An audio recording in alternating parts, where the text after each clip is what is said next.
The Adventure of the Dying Detective by Arthur Conan Doyle. Mrs. Hudson, the landlady of Sherlock Holmes, was a long-suffering woman. Not only was her first-floor flat invaded at all hours by throngs of singular and often undesirable characters, but her remarkable lodger showed an eccentricity and irregularity in his life which must have sorely tried her patience.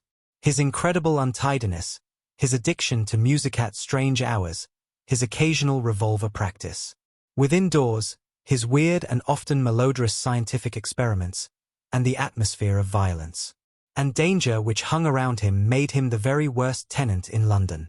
On the other hand, his payments were princely. I have no doubt that the house might have been purchased at the price which Holmes paid for his rooms during the years that I was with him. The landlady stood in the deepest awe of him, and never dared to interfere with him, however outrageous his proceedings might seem. She was fond of him, too, for he had a remarkable gentleness and courtesy in his dealings with women. He disliked and distrusted the sex, but he was always a chivalrous opponent. Knowing how genuine was her regard for him, I listened earnestly to her story when she came to my rooms in the second year of my married life and told me of the sad condition to which my poor friend was reduced. "He's dying, Dr. Watson," said she. "For 3 days he has been sinking, and I doubt if he will last the day. He would not let me get a doctor. This morning when I saw his bones sticking out of his face and his great bright eyes looking at me, I could stand no more of it. With your leave or without it, Mr. Holmes, I am going for a doctor this very hour," said I. "Let it be Watson, then," said he. "I wouldn't waste an hour in coming to him, sir, or you may not see him alive." I was horrified, for I had heard nothing of his illness. I need not say that I rushed for my coat and my hat. As we drove back I asked for the details. "There is little I can tell you, sir. He has been working at a case down at Rotherhithe, in an alley near the river, and he has brought this illness back with him. He took to his bed on Wednesday afternoon and has never moved since. For these 3 days neither food nor drink has passed his lips." "Good God! Why did you not call in a doctor?" "He wouldn't have it, sir. You know how masterful he is. I didn't dare to disobey him. But he's not long for this world, as you'll see for yourself, the moment that you set eyes on him." He was indeed a deplorable spectacle. In the dim light of a foggy November day the sick room was a gloomy spot, but it was that gaunt, wasted face staring at me from the bed which sent a chill to my heart. His eyes had the brightness of fever, there was a hectic flush upon either cheek, and dark crusts clung to his lips. The thin hands upon the coverlet twitched incessantly, his voice was croaking and spasmodic. He lay listlessly as I entered the room, but the sight of me brought a gleam of recognition to his eyes. "Well, Watson, we seem to have fallen upon evil days," said he in a feeble voice, but with something of his old carelessness of manner.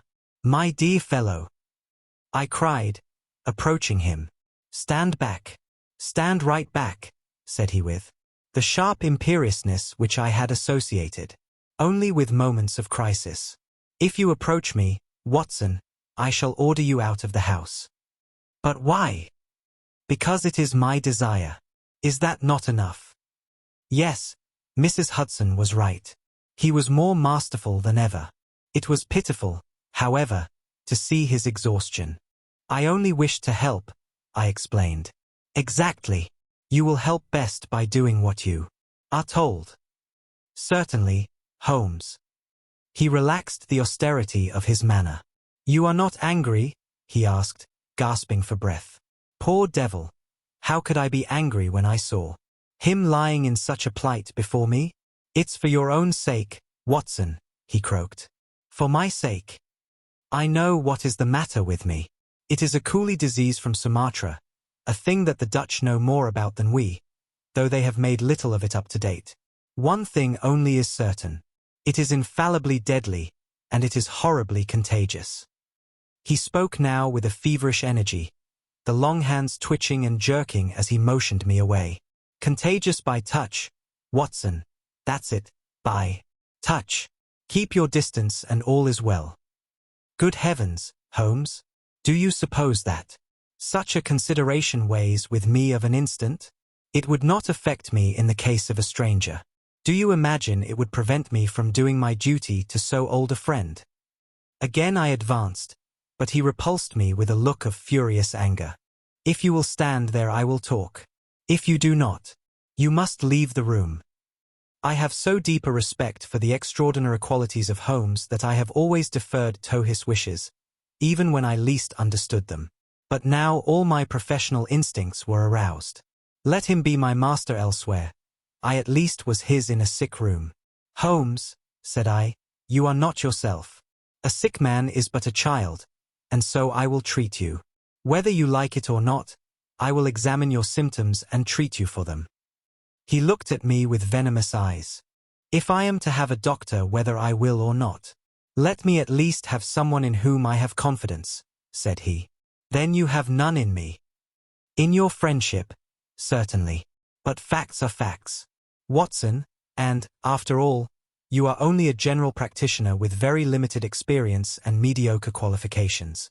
It is painful to have to say these things, but you leave me no choice. I was bitterly hurt. Such a remark is unworthy of you, Holmes. It shows me very clearly the state of your own nerves. But if you have no confidence in me, I would not intrude my services. Let me bring Sir Jasper Meek or Penrose Fisher, or any of the best men in London. But someone you must have, and that is final. If you think that I am going to stand here and see you die without either helping you myself or bringing anyone else to help you, then you have mistaken your man. You mean well, Watson, said the sick man with something between a sob and a groan.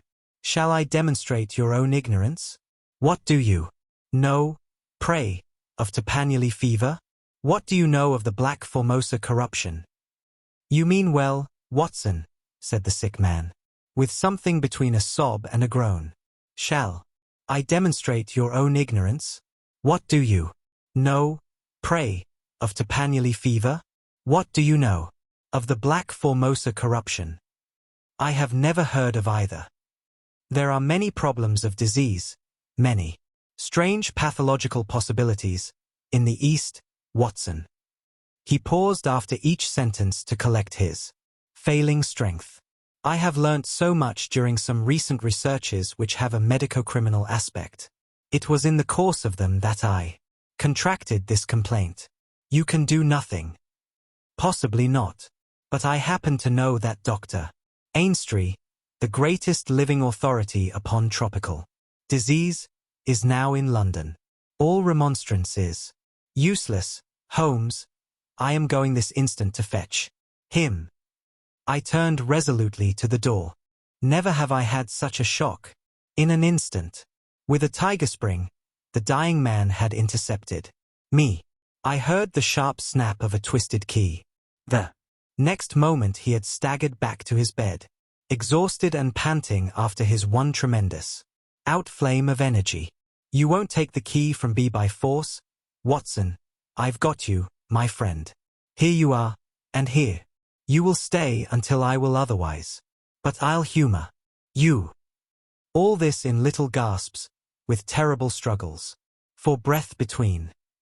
You've only my own good at heart. Of course I know that very well. You shall have your way, but give me time to get my strength. Not now, Watson, not now. It's 4 o'clock. At 6 you can go. This is insanity, Holmes. Only 2 hours, Watson. I promise you will go at 6. Are you content to wait? I seem to have no choice. None in the world, Watson. Thank you. I need no help in arranging the clothes. You will please keep your distance. Now, Watson, there is one other condition that I would make. You will seek help, not from the man you mention, but from the one that I choose. By all means. The first 3 sensible words that you have uttered since you entered this room, Watson. You will find some books over there. I am somewhat exhausted. I wonder how a battery feels when it pours electricity into a non-conductor. At 6, Watson, we resume our conversation. But it was destined to be resumed long before that hour, and in circumstances which gave me a shock hardly second to that caused by his spring to the door. I had stood for some minutes looking at the silent figure in the bed. His face was almost covered by the clothes and he appeared to be asleep. Then, unable to settle down to reading, I walked slowly round the room, examining the pictures of celebrated criminals with which every wall was adorned. Finally, in my aimless perambulation, I came to the mantelpiece. A litter of pipes, tobacco pouches, syringes, penknives, revolver cartridges, and other debris were scattered over it. In the midst of these was a small black and white ivory box with a sliding lid. It was a neat little thing, and I had stretched out my hand to examine it more closely, when it was a dreadful cry that he gave, a yell which might have been heard down the street. My skin went cold and my hair bristled at that horrible scream. As I turned, I caught a glimpse of a convulsed face and frantic eyes. I stood paralyzed, with the little box in my hand. Put it down. Down. This instant, Watson. This instant, I say. His head sank back upon the pillow and he gave a deep sigh of relief as I replaced the box upon the mantelpiece. I hate to have my things touched, Watson. You know that I hate it. You fidget me beyond endurance. You, a doctor, you are enough to drive a patient into an asylum. Sit down, man, and let me have my rest. The incident left a most unpleasant impression upon my mind. The violent and causeless excitement, followed by this brutality of speech, so far removed from his usual suavity, showed me how deep was the disorganization of his mind. Of all ruins, that of a noble mind is the most deplorable. I sat in silent dejection until the stipulated time had passed. He seemed to have been watching the clock as well as I, for it was hardly 6 before he began to talk with the same feverish animation as before. Now, Watson, said he, have you any change in your pocket? Yes. Any silver? A good deal. How many half-crowns? I have 5. Ah, too few. Too few. How very unfortunate. Watson. However, such as they are, you can put them in your watch pocket, and all the rest of your money in your left trouser pocket. Thank you. It will balance you so much better like that. This was raving insanity. He shuddered, and again made a sound between a cough and a sob.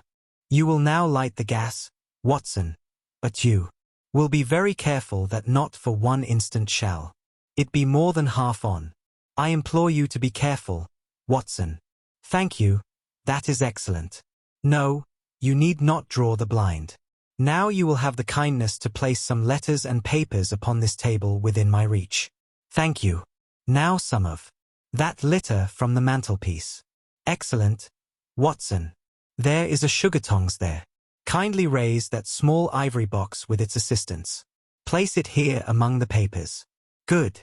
You can now go and fetch Mr. Culverton Smith, of 13, Lower Burke Street.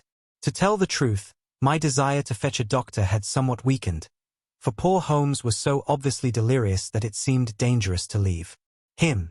However, he was as eager now to consult the person named as he had been obstinate in refusing. I never heard the name, said I. Possibly not, my good Watson. It may surprise you to know that the man upon earth who is best versed in this disease is not a medical man, but a planter. Mr. Culverton Smith is a well-known resident of Sumatra, now visiting London. An outbreak of the disease upon his plantation, which was distant from medical aid, caused him to study it himself, with some rather far-reaching consequences. He is a very methodical person, and I did not desire you to start before 6, because I was well aware that you would not find him in his study. If you could persuade him to come here and give us the benefit of his unique experience of this disease, the investigation of which has been his dearest hobby, I cannot doubt that he could help me. I gave Holmes's remarks as a consecutive whole, and will not attempt to indicate how they were interrupted by gaspings for breath and those clutchings of his hands which indicated the pain from which he was suffering. His appearance had changed for the worse during the few hours that I had been with him. Those hectic spots were more pronounced, the eyes shone more brightly out of darker hollows, and a cold sweat glimmered upon his brow. He still retained, however, the jaunty gallantry of his speech. To the last gasp he would always be the master. "You will tell him exactly how you have left me," said he. "You will convey the very impression which is in your own mind, a dying man, a dying and delirious man. Indeed, I cannot think why the whole bed of the ocean is not one solid mass of oysters, so prolific the creatures seem. Ah, I am wondering. Strange how the brain controls. The brain. What was I saying, Watson? My directions for Mr. Culverton Smith. Ah, yes, I remember. My life depends upon it. Plead with him, Watson. There is no good feeling between us. His nephew, Watson, I had suspicions of foul play and I allowed him to see it. The boy died horribly. He has a grudge against me. You will soften him, Watson. Beg him, pray him, get him here by any means. He can save me, only he. I will bring him in a cab, if I have to carry him. Down to it. You will do nothing of the sort. You will persuade him to come. And then you will return in front of him. Make any excuse so as not to come with him. Don't forget, Watson. You won't fail me. You never did fail me. No doubt there are natural enemies which limit the increase of the creatures. You and I, Watson, we have done our part. Shall the world, then, be overrun by oysters? No, no, horrible. You'll convey all that is in your mind. I left him full of the image of this magnificent intellect babbling like a foolish child. He had handed me the key, and with a happy thought I took it with me lest he should lock himself in. Mrs. Hudson was waiting, trembling and weeping, in the passage. Behind me as I passed from the flat I heard Holmes's high, thin voice in some delirious chant. Below, as I stood whistling for a cab, a man came on me through the fog. "How is Mr. Holmes, sir?" he asked. It was an old acquaintance, Inspector Morton, of Scotland Yard, dressed in unofficial tweeds. "He is very ill," I answered. He looked at me in a most singular fashion. Had it not been too fiendish, I could have imagined that the gleam of the fanlight showed exultation in his face. "I heard some rumor of it," said he. The cab had driven up, and I left him. Lower Burke Street proved to be a line of fine houses lying in the vague borderland between Notting Hill and Kensington. The particular one at which my cabman pulled up had an air of smug and demure respectability in its old-fashioned iron railings, its massive folding door, and its shining brasswork. All was in keeping with a solemn butler who appeared framed in the pink radiance of a tinted electrical light behind him. "Yes, Mr. Culverton Smith is in. Dr. Watson." "Very good, sir. I will take up your card." My humble name and title did not appear to impress Mr. Culverton Smith. Through the half-open door I heard a high, petulant, penetrating voice. "Who is this person? What does he want? Dear me, Staples, how often have I said that I am not to be disturbed in my hours of study?" There came a gentle flow of soothing explanation from the butler. "Well, I won't see him, Staples. I can't have my work interrupted like this. I am not at home. Say so. Tell him to come in the morning if he really must see me." Again the gentle murmur. Well, give him that message. He can come in the morning, or he can stay away. My work must not be hindered." I thought of Holmes tossing upon his bed of sickness and counting the minutes, perhaps, until I could bring help to him. It was not a time to stand upon ceremony. His life depended upon my promptness. Before the apologetic butler had delivered his message I had pushed past him and was in the room. With a shrill cry of anger a man rose from a reclining chair beside the fire. I saw a great yellow face, coarse-grained and greasy, with heavy, double chin, and two sullen, menacing grey eyes which glared at me from under tufted and sandy brows. A high bald head had a small velvet smoking cap poised coquettishly upon one side of its pink curve. The skull was of enormous capacity, and yet as I looked down I saw to my amazement that the figure of the man was small and frail, twisted in the shoulders and back like one who has suffered from rickets in his childhood. "What's this?" he cried in a high, screaming voice. "What is the meaning of this intrusion? Didn't I send you word that I would see you tomorrow morning?" "I am sorry," said I, "but the matter cannot be delayed. Mr. Sherlock Holmes." The mention of my friend's name had an extraordinary effect upon the little man. The look of anger passed in an instant from his face. His features became tense and alert. "Have you come from Holmes?" he asked. "I have just left him." "What about Holmes? How is he?" "He is desperately ill. That is why I have come." The man motioned me to a chair and turned to resume his own.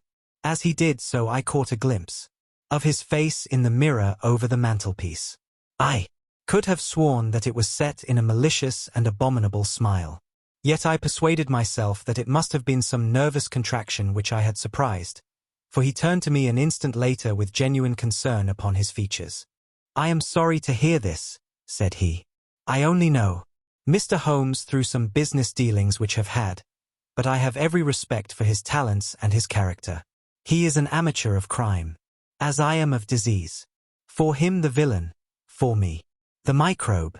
There are my prisons," he continued, pointing to a row of bottles and jars which stood upon a side table. "Among those gelatine cultivations some of the very worst offenders in the world are now doing time. It was on account of your special knowledge that Mr. Holmes desired to see you. He has a high opinion of you and thought that you were the one man in London who could help him." The little man started, and the jaunty smoking cap slid to the floor. "Why?" he asked. "Why should Mr. Holmes think that I could help him in his trouble?" "Because of your knowledge of Eastern diseases." "But why should he think that this disease which he has contracted is Eastern?" "Because, in some professional inquiry, he has been working among Chinese sailors down in the docks." Mr. Culverton Smith smiled pleasantly and picked up his smoking cap. "Oh, that's it, is it?" said he. "I trust the matter is not so grave as you suppose. How long has he been ill?" "About 3 days." "Is he delirious?" "Occasionally." "Well, did you see him, Watson?" "Yes, he is coming." "Admirable, Watson. Admirable.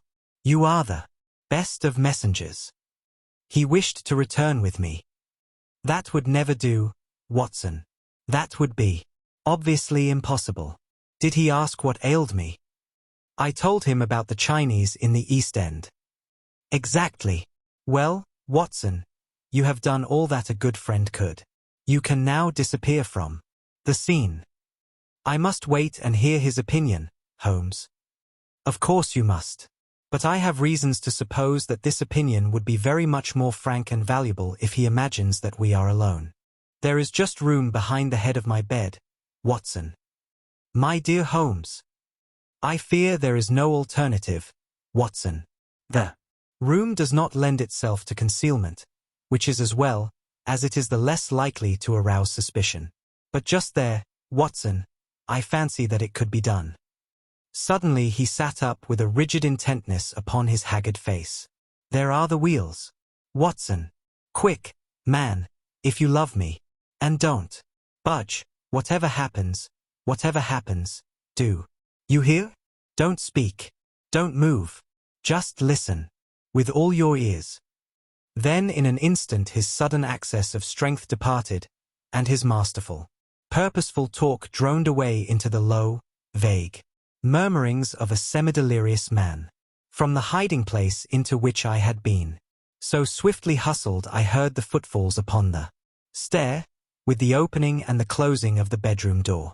Then, to my surprise, there came a long silence, broken only by the heavy breathings and gaspings of the sick man.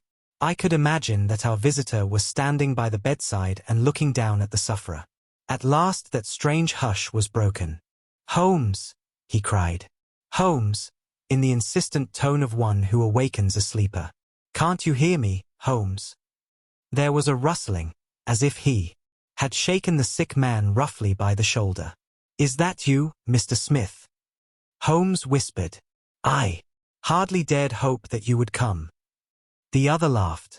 I should imagine not, he said. And yet, you see, I am here. Coals of fire, Holmes, coals of fire. It is very good of you, very noble of you. I appreciate your special knowledge. Our visitor sniggered. You do. You are, fortunately, the only man in London who does. Do you know what is the matter with you? The same, said Holmes. Ow! You recognize the symptoms. Only too well. Well, I shouldn't be surprised, Holmes. I shouldn't be surprised if it were the same. A bad lookout for you if it is. Poor Victor was a dead man on the 4th day, a strong, hearty young fellow. It was certainly, as you said, very surprising that he should have contracted an out-of-the-way Asiatic disease in the heart of London, a disease, too, of which I had made such a very special study. Singular coincidence, Holmes. Very smart of you to notice it, but rather uncharitable to suggest that it was cause and effect. I knew that you did it. Oh, you did you? Well, you couldn't prove it, anyhow. But what do you think of yourself? Spreading reports about me like that, and then crawling to me for help the moment you are in trouble? What sort of a game is that, eh? I heard the rasping, labored breathing of the sick man. Give me the water, he gasped. You're precious near your end, my friend. But I don't want you to go till I have had a word with you. That's why I give you water. There, don't slop it about. That's right. Can you understand what I say? Holmes groaned.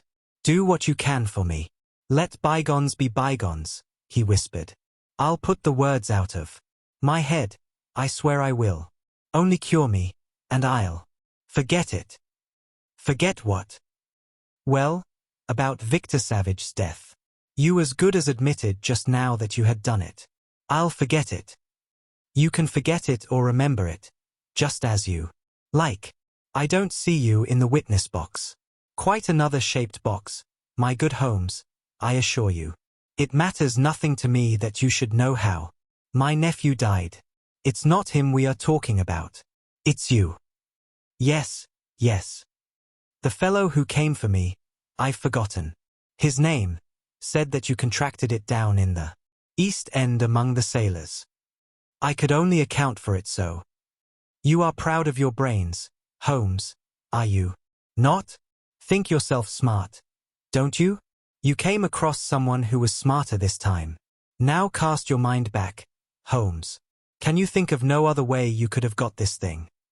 I can't think. My mind is gone.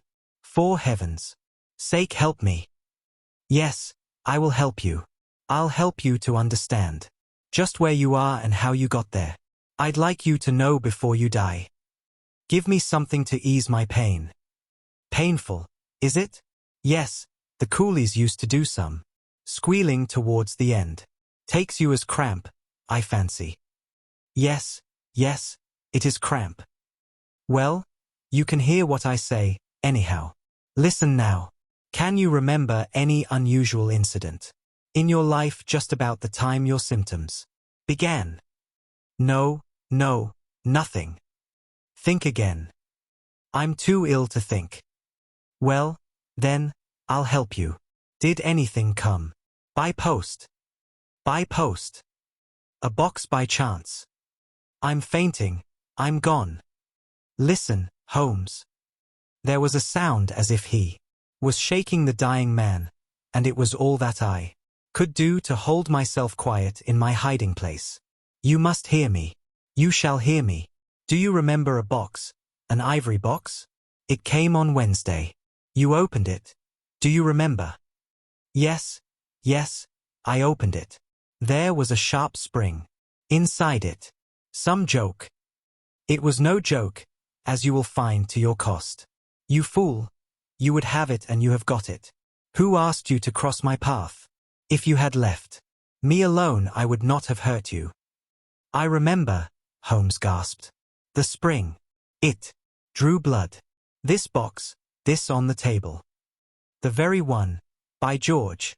And it may as well. Leave the room in my pocket. There goes your last shred of evidence. But you have the truth now, Holmes, and you can die with the knowledge that I killed you. You knew too much of the fate of Victor Savage, so I have sent you to share it. You are very near your end, Holmes. I will sit here and I will watch you die. Holmes's voice had sunk to an almost inaudible whisper. What is that? Said Smith. Turn up the gas? Ah, the shadows begin to fall. Do they? Yes, I will. Turn it up, that I may see you the better. He crossed the room and the lights suddenly brightened.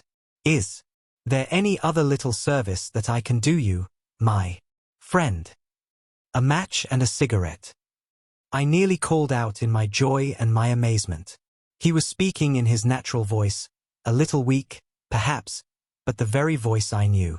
There was a long pause, and I felt that Culverton Smith was standing in silent amazement looking down at his companion.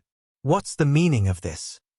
I heard him say, at last in a dry, rasping tone. The best way of successfully acting a part is to be it, said Holmes.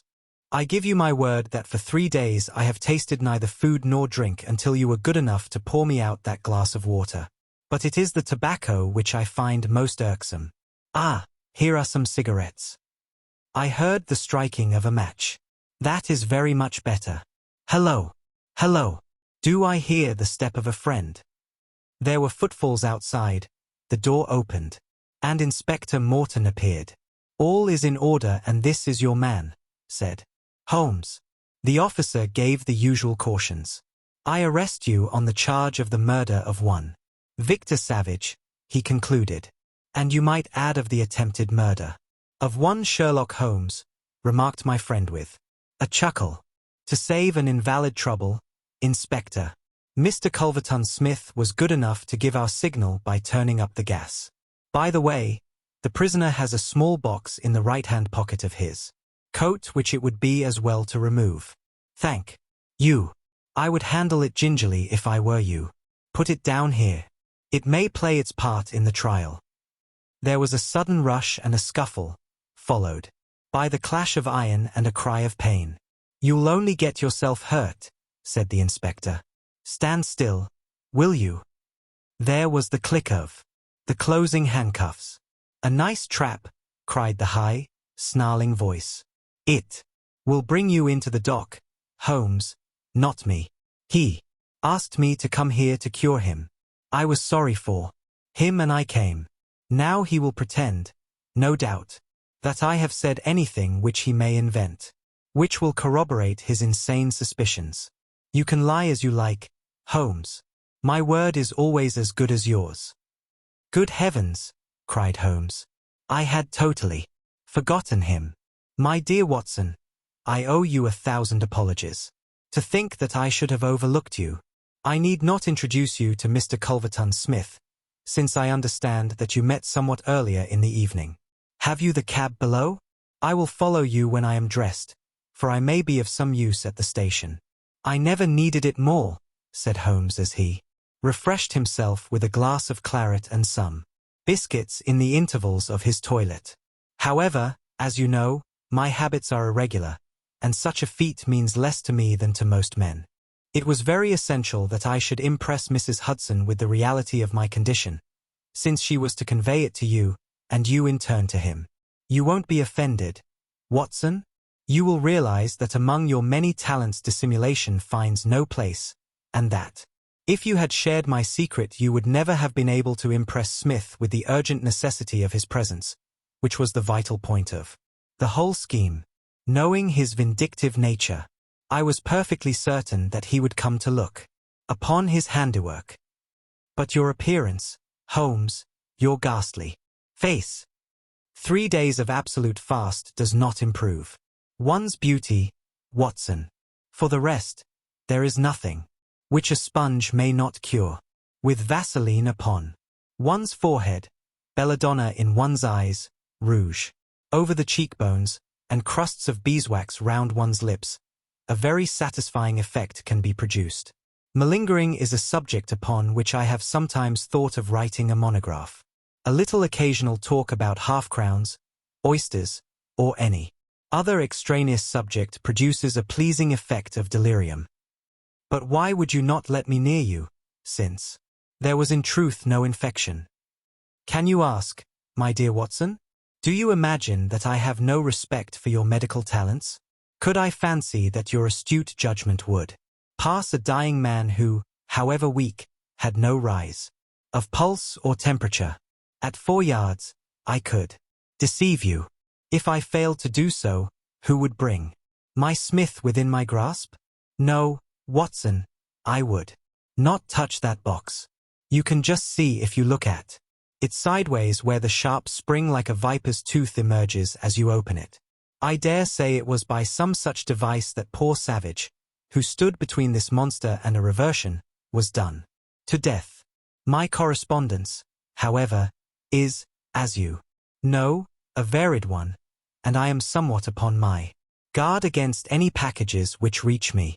It was clear to me, however, that by pretending that he had really succeeded in his design I might surprise a confession. That pretense I have carried out with the thoroughness of the true artist. Thank you, Watson. You must help me on with my coat. When we have finished at the police station I think that something nutritious at Simpson's would not be out of place.